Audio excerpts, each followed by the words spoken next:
There were a few more notes in this because, as you can see, Nietzsche's abolishing the world of appearance, the true world, the Platonic world, the Christian world, the religious world, even the thinker's theoretical better world, that ideal world, which takes its roots and the tree from which it grows, from this world of appearance on which we are imposing our senses, and then with that feedback loop, further amplifying our power in both communications and numbers of bodies, right? That it just doesn't go like that. So I had a few more thoughts here. We kind of covered the gist.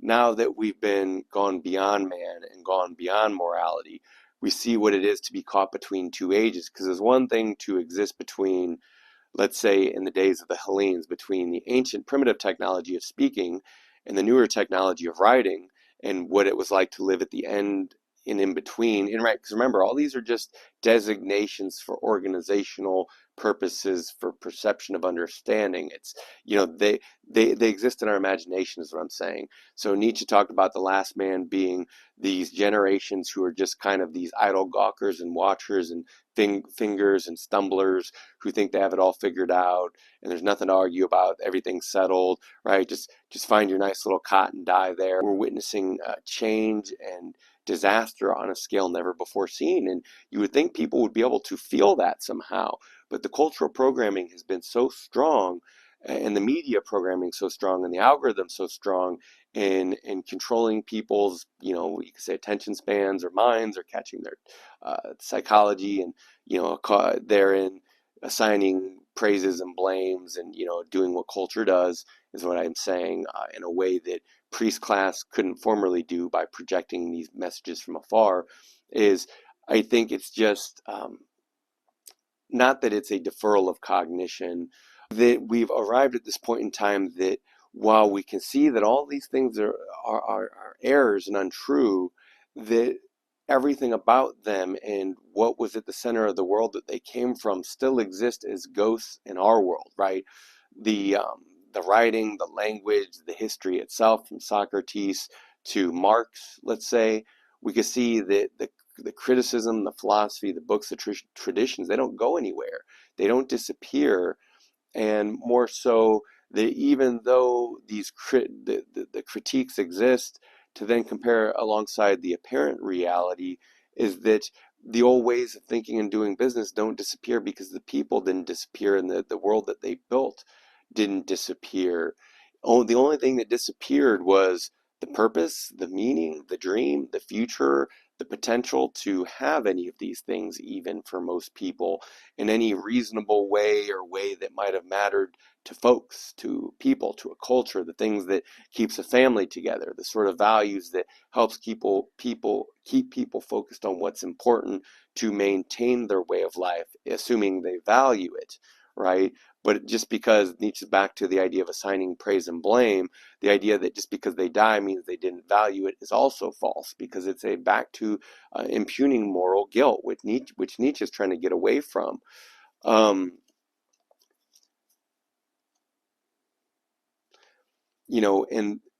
and the deliverance of it at last, again, as I stated before, but I'm going to reiterate again on such a long video, is to say, while a lot of people are then disappointed, going, wait, you mean there is no grand God, there is no grand conspiracy, there is no grand poobah, there's no grand philosophy, there's no one ring to rule them all, there's no one philosophical teaching that I or someone else can follow or give to the world to save us, yada, yada, yada, right? There's no more, there's no more messiahs, you mean? There's no more, and not even our technology can save us anymore. At best, mitigate the damage and control us, as I was trying to get to earlier.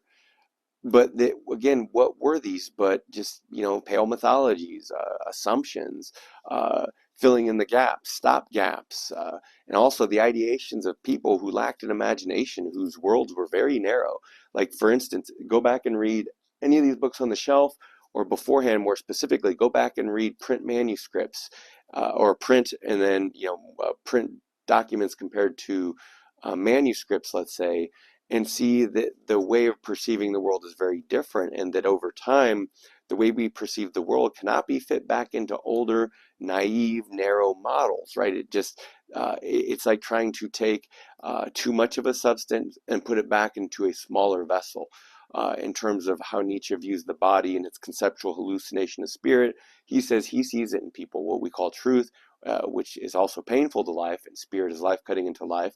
Therefore, he sees in people how content they are, how miserable they are, whether it's too much truth, too little truth, too much, which is to say too much spirit, too much pain, too little pain, too much pleasure, too little pleasure. He's saying he sees how much is too little or how much is too much. So rather than criticizing people by this notion of free will and its causality of guilt and whatnot, and shame, he's saying no. We measure spirits by the amount of truth they can take, and we measure, and these are all measures of strength of will, because in the face of a nihilistic world, who could or would want to go on?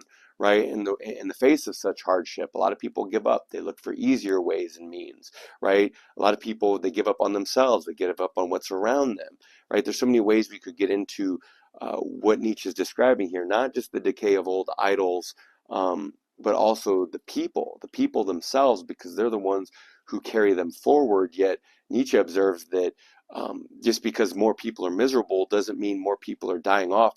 Just like he says, just because more people get cholera doesn't necessarily more people die from it, right? That's what he was studying in some of his free time. I think that was either in Hath or one of these other sections.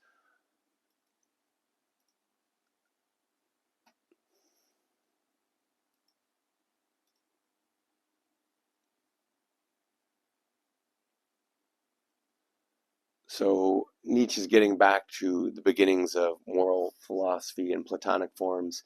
Socrates divined still more. He saw right through his noble Athenians. He perceived that his case, his peculiar case, was no exception even in his time. Right. So anyone who can see it will see it. The same kind of degeneracy was right? Symptomatic is what it is. Some kind of degeneracy was silently preparing itself everywhere. Ancient Athens was dying out, and Socrates understood that the whole world needed him, his means, his remedy, his special artifice for self-preservation, right? A rational priest. Everywhere the instincts were in the state of anarchy, everywhere people were within an ace of excess, the monstrum in animo was the general danger. The instincts would play the tyrant. We must discover a counter-tyrant who is stronger than they. So basically, the arms race of consciousness is how I like to see it, or which does take the form of a gender war. Funny enough, um, on the occasion when that physiognomist has unmasked Socrates, has it told him what he was, a crater full of evil desires, the great mastery of irony let fall one or two words more which provide the key to his nature. This is true, he said, but I overcame them all. How did Socrates, right? Just follow this path. Just buy this service. Just take this coach, right? How did Socrates succeed in mastering himself? His case was at bottom only the extreme and most apparent example of a state of distress which was beginning to be general, right? And Nietzsche, this is what Steppenwolf or Hermann Hesse said of Nietzsche in Nietzsche's time, that what he suffered alone, countless people were suffering in the 30s, right? Another time between ages, right? In modernity, but between World War I and World War II, right? Blew itself up. Europe just self-immolated, right? Because as Nietzsche also says, the means are in our hands. So we need a counter tyrant on the occasion. So how did Socrates succeed in mastering himself? His case was at bottom only the extreme and most apparent example of the state of distress which was beginning to be general. The state to which no one was able to master himself, in which the instincts turned against the other. So, like he says in Zarathustra, right? No one can hatch eggs anymore. Everyone cackleth, everyone laugheth. No one takes anything seriously. You won't find great patient souls down there in the marketplace and in the human world. You won't find anything that matters. You'll find decay. So, is the other extreme example of a state. He fascinated, his terrifying ugliness made him conspicuous to every eye. It's quite obvious that he fascinated still more as a reply, as a solution, as an apparent cure of this case, right? That somehow he had overcame the fact that he was miserable. In Christianity, there's probably nothing more pathetic than the testimony, right? Hey, I was a loser on the streets, and now I'm a loser in a church basement, right? Like, I'm not trying to be critical or mean about people, but it just gives you, right, like Nietzsche's line from, I think, Will to Power, right? Someday these people were going to get their deliverance. Someday these people were going to be strong, strong, like delivered from what? Strong of what, right? These are the weak people of the world. This is why this resonates with them, right? Every bird hears their song, and to some it's something like Christianity. To some it was Socrates. So I've been going on for a while now, and I definitely want to wind it down. But if you recall in previous readings, if you're familiar with the channel at all, I read In Human All Too Human. If you're interested, I think it's 111. Is it Irresponsibility and Innocence? The complete irresponsibility of man for his actions and his nature is the bitterest drop which he who understands must swallow if he is accustomed to see the patent of nobility of his humanity and responsibility and duty. All his valuations, distinctions, and disinclinations are thereby deprived of their value and become false. Right? So unless it can be valued and agreed upon in this world, it's just some back world. His deepest feeling, right? It's a platonic form. It's an ideal world. It's not the real world that we've been talking about. It's an impugnment of the world, something against the world and the will as it is.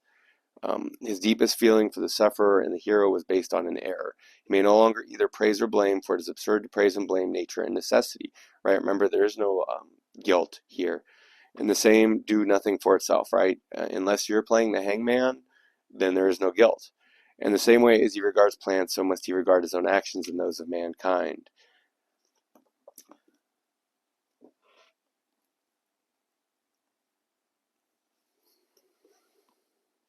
We've read in Nietzsche's Twilight of the Idols, the error of free will. He has some advice for physicians and people. Morality for physicians. The sick man is a parasite of society. In a certain state, it is indecent to live longer, to go on vegetating and cowardly dependence on physicians and machinations. He's talking about the last man to create a new responsibility, that of the physician, for all the case in which the highest interest of life or ascending life demands the most inconsiderate pushing down. So to get to a larger point is not only were these errors, they were costly errors, right? Christianity and our idealism in the Western world robbed becoming of its innocence, in its impugnment of guilt, in its denial and impugnment of guilt on the sex act too, right? So Nietzsche's saying that, to die proudly when it is no longer possible to live proudly. Death freely chosen, death at the right time, brightfully and cheerfully accomplished amid children and witnesses, then a real farewell is still possible, right? Rather than miserable people piling up by the millions and billions. As the one who is taking leave is still there, also a real estimate of what one has achieved and what one has wished, drawing the sum of one's life, all in opposition to the wretched and revolting comedy that Christianity has made of the hour of death. Right, so that's the problem of postmodernity. Death has no meaning because life has no meaning. In a human world where death has no meaning, humanity can have no meaning. Anything shared in this world that enacts that nihilistic engagement or impugnment and denial of itself is the nihilism, right? It's technological nihilism. It's a step beyond Nietzsche even, right? This is what I think some people still haven't caught on, is that this is nihilism realized. And in this regard, the machines can turn you off before you will turn them off. So going on, uh, the weakness of dying, the destruction of the good conscience, and the manner of death itself are value judgments about man in the past, right? So he's saying, your life comes into the question. Here it's important to defy all the cowardices of prejudice and to establish above all the real, that is this physiological appreciation of so-called natural death, which is in the end also unnatural, a kind of suicide. One never perishes through anybody but oneself. But usually it is death under the most contemptible conditions, an unfree death, right? Servitude, slavery, misery through the ages is what he's talking about. Christianity itself. And then if you understand the Marxist and materialist critique, which is a secular Christian critique, it's no different. So an unfree death, death not at the right time, a coward's death. From love of life, one should desire a different death, free, conscious, without accident, without ambush, right? Life is one's own endeavor. He's saying one's own, not free will, but one's own strong will. Finally, some advice for our dear pessimists and other decadents. It is not in our hands to prevent our birth, but we can correct this mistake, for in some cases it is a mistake. When one does away with oneself, one does the most estimable thing possible. One almost earns the right to live. So it's basically, I like this because he's saying you have to, you carry your own ashes to the mountain, you get over yourself.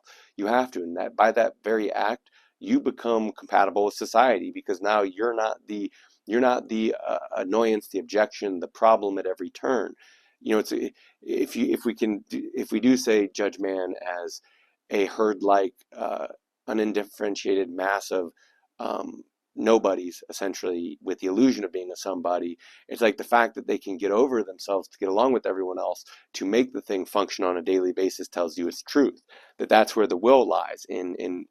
Um, so he's saying when it comes to dragging on, when one does away with oneself, one does the most estimable thing. Society, what am I saying? Life itself derives more advantage from this than from any life of renunciation, anemia, and other virtues.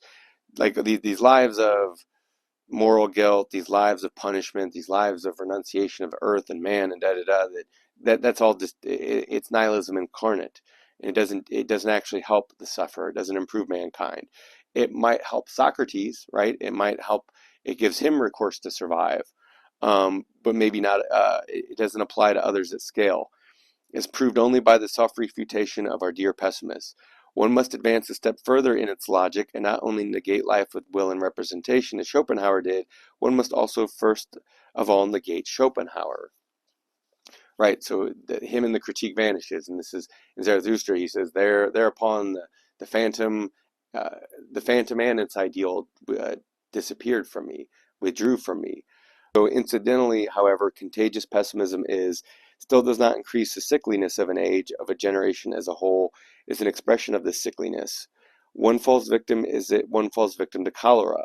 One has to be morbid enough in one's whole predisposition. Pessimism itself does not create a single decadent more, right? Elsewhere, I think it's Genealogy of Morals, he says, weakness is the precondition for disease, right? A strong person didn't get sick and die during the pandemic, right? Their immune system functioned strong with or without antibodies, or their body developed their own, versus the weak, the elderly, often children, the pregnant, right? The people most vulnerable with compromised immune systems, that's what is fatal. So I recall the statistics, years in which cholera rages do not differ from other years in the total number of deaths. That's what I mentioned earlier.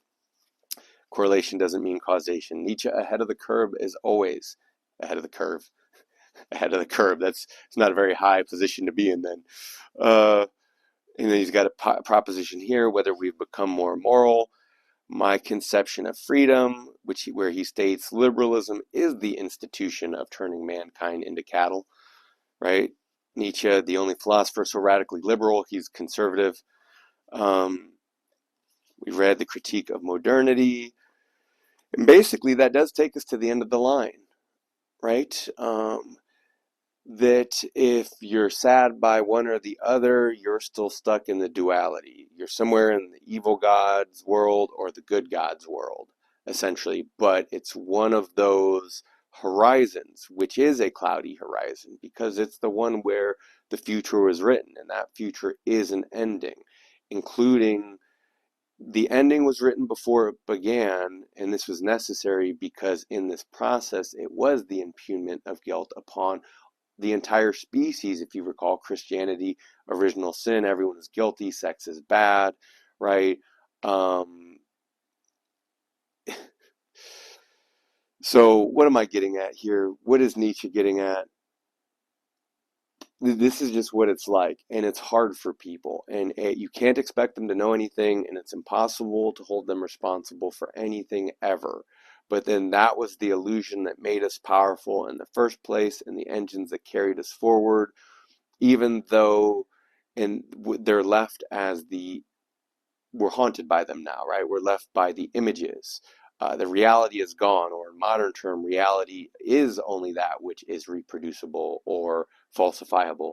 I don't want to say falsifiable, it's that which is reproduced or reproducible. Everything else is not real, because this is the world of appearance. This is the extroverted, oriented sensor world, which doesn't exist in opposition to a true world or a Platonic world or a Christian world or a metaphysical world, but rather a introvertive world, a what do you call it? A intuitive world, a different sort of sensory perceptory world where values aren't agreed upon as witnessed in the physical world.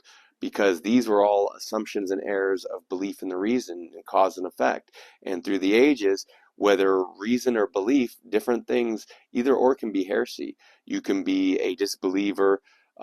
In modern terms, it's not even matters of being disbelievers anymore. That's what Nietzsche's talking about already. Back in his time, 100 years ago, we were kind of overburning the witch. Now it was a matter of the human subject disappearing altogether. We're left with images or copies of human beings, images of animals, copies of animals, clones of animals. How would appropriate technology for the age? Let's say, and even that is old news at this point. But this is just where we're at. The world of words created the world of writing. The world of writing eventually created the world of print. The world of print eventually created the world of uh, before that was manuscripts. Then was created the world of television or radio broadcast and print heads, aka television, and then eventually internet. And so that's our latest medium, and that's our latest technology. And things are just heating up. And the idea that anyone knows where we're going, or that anything that happened before was essential or is essential now, these are part of the errors, guys and gals. Nobody actually knows. No interpretation is final. There is no guilt in becoming. There is no responsibility we could voice back on people to read something correctly once and for all, or to read it incorrectly, right? We can only educate in manners of degrees, right? These are layers, these are conceptions, these are words to draw out the meaning rather than trying to consolidate or solidify or simplify, because all of culture has been a shorthand. That shorthand was reduced down to one word called history, that which came before us, which only exists now in our imagination. Yet that's the world people favor, the world of the imagination over this one world, right? It's nihilistic, right, in its Christian idealistic sense, which is the idealism of that all of the Western world's institutions, whether it was the German Reich in Nietzsche's time, the French Revolution in their time, the American Revolution in our time, right, or the end of history itself, the post right, including neo-Marxism, including neo-fascism, including all these retrograde movements, right? That's the idea. There isn't anything new. It's all retrograde movements. It's all a step backwards. There's not a single any philosopher or thinker alive right now, because it would be so alien as to be, yet at the same time on the other side of the alien is the all too recognizable, the all too human, the all too ant-like, the all too drone-like, right? The all too gregarious. So the answer is yes, we are in an in-between time. This whole last century and last few centuries have been more disruptive than the previous amount of history. Like more happened, more changed in shorter amounts of time than any other time, and it's happening right now, day by day. And you can assume eventually we're going to hit a point where more is happening than at any point in time. And at that point, the runaway effect of causation that we have no real threat on, that we at best we work off of stopgaps as interim solutions, right? That eventually that'll run away, and that's basically apocalypse. I like McKenna's conception of time wave zero, that just, this was, as Baudrillard said, like our fractal selves spiraling out on this natural process of heating and cooling, or whatever it is that's happening here, is that humanity is a part of it, not the separate actor that can be isolated one way or the other, either outside of or within, because all these are just working within the necessary frameworks of the simulation of breeding and selection we call civilization, right? Only by getting over the self, the ego, can one live amongst his fellows, because otherwise there's too many animals, there's too much ugliness, there's too many prisons. The kind of like My Dinner with Andre said, the American city is the model for the new concentration camp, right? That if you actually look at what's happening in history right now, there's more happening than any other time. There's revolt, Like, okay, here's an example. Do you remember, not the coup, I don't want to call it a coup. Do you remember the martial law in South Korea? Me neither. Do you remember the CEO assassin, Luigi Mangione? Me either. Remember the drones? Me either. Remember the LA wildfires? Me either. Remember the revolts going on in every major Western developed nation? The protests in Australia, the riots in the UK, the protests and riots in France, the protests and riots. Does anyone know, or like, no, our media actually does a really good job of trying to curate and to pretend like all these things aren't happening, as if there aren't, and as if there aren't also, and that's just the Western world I'm describing. There's also unrest everywhere else in the world. I wouldn't be surprised if what we're also not seeing right now is, right, because it's what we're seeing is also what we're not seeing, funny enough. The media is doing a really good job of trying to keep the fidgety, neurotic, modern denizen of the planet in a kind of controlled larval mindset so they don't freak out. And you can understand the need for it, right? That this is just runaway processes. So it's necessary when so many people live in different realities, right? When opening up the door for all these interpretations means we just drifted apart through in the cosmos of our inner worlds. We all just drifted apart. That's what the death of God means, right? We no longer inhabit the same reality, and at best we're playing along with each other to pretend like we agree on things in the world just to get along, just to survive, right? It's always been this way. This is why Nietzsche says Socrates suggested his rational approach as a means for future civilizations to perhaps save themselves from future philosophizing in the ruins. But Nietzsche saying that that stone doesn't roll because it was all inevitable anyway. So for our modern times, this is just our between phase. It's nobody's fault. You couldn't hold anyone responsible. At worst, you could see where people get paid, why they say what they do. You'd be taking the pay and you'd shut up too, right? You'd be doing what they did too if you were them too, right? This is the funny. This is what humans know to be true. That we don't believe in equality, but we do believe in not relativity either, but generality. Everyone knows to be a good salesman, to be a good businessman, you got to lie, you got to steal, right? No one who has a successful business in the world does it without lying and stealing, right? Nietzsche agrees, Machiavelli agrees, Socrates and Plato agree too. They just lie about it themselves.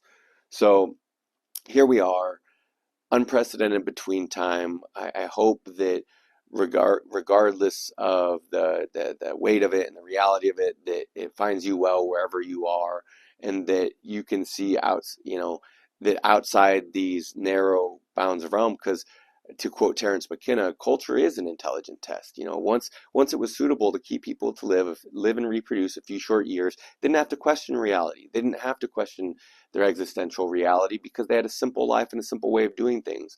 The modern Western model disrupted everybody and everything, which is its nature, right? It is the nature of power to disrupt, to commandeer, to appropriate, spirit itself, life cutting into life. So now that we find ourselves here at an unprecedented scale, there's no stopping it. And I hope that, outside of these narrow bounds and that intelligence test, right? Once you were in it, then you're out of it, then you're over it, right? Over man, over these errors, over these lies, no longer feeling guilty or like, sure, you can suffer. Suffering doesn't stop. I didn't want to beat anyone over the head with what otherwise is kind of seen as grim. But now that everyone can see it, they're kind of sick of it too. So I don't know. It doesn't really matter. It's kind of what Zarathustra says. If you can get over yourself, your dead ones, your dead dreams, your hopes and dreams, and create new ones for yourself, or see what is still possible in this world. There is still many possible and beautiful things, or at least you can find or save yourself from what were these errors and mistakes in the first place. That payday was never coming. Imagine getting ripped off by somebody and then being mad because they didn't pay you. Do you understand? That's an intelligence test. Dummy, you were never getting paid. The ignorance, the mistake was believing the lie in the first place. Had you learned, the theory goes, had you learned your lesson, you would have associated with someone else in the first place, or you wouldn't have been there in that position to get suckered by them.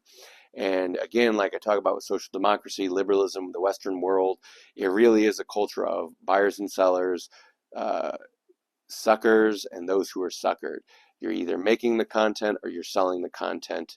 And that could be something seen as pure or impure, it doesn't matter. I'm not trying to imply guilt or moral responsibility here. It's just, how do you keep people busy? How do you keep people fed? These are the systems at the heart of our culture. So, you know, the idea of getting beyond your very means of living begins to sound like an impossibility. And then you see, oh, that's just the hollow structures collapsing, as I've been discussing. You know, disruption, disaster, the entire world, the entire Western world is happening right now. And we just kind of continue on either obliviously or bravely or neurotically or however it is that people do it, right? We all do it in our own manner. But yes, it's real. Yes, it's happening. Right? If you thought they were going to deliver you and that's why you're upset, well, that's not what we're talking about here.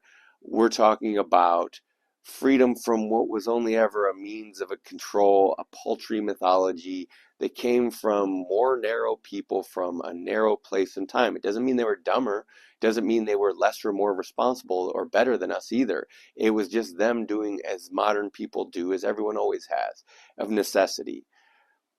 Thanks for checking out the channel. I appreciate your time and your attention. If you've watched this long, you know, more to come on this material and otherwise, and I'll catch you on the next one. Take care. Bye.